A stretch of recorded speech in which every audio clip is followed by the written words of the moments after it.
покажу, что я зимой обожаю делать на улице. Это прям вообще особая атмосфера. Так, что у нас тут? Ну, хоть они под снегом, они сухие. Нужно только их немножко помельче наколоть.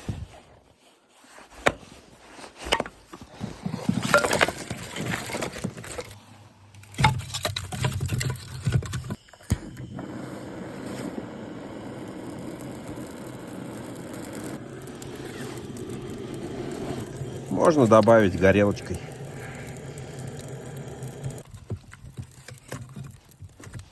Ну вот из-за этой коры на березе она очень хорошо разгорается. И вот этот запах дыма от березовых дров на морозной улице — это вообще кайф.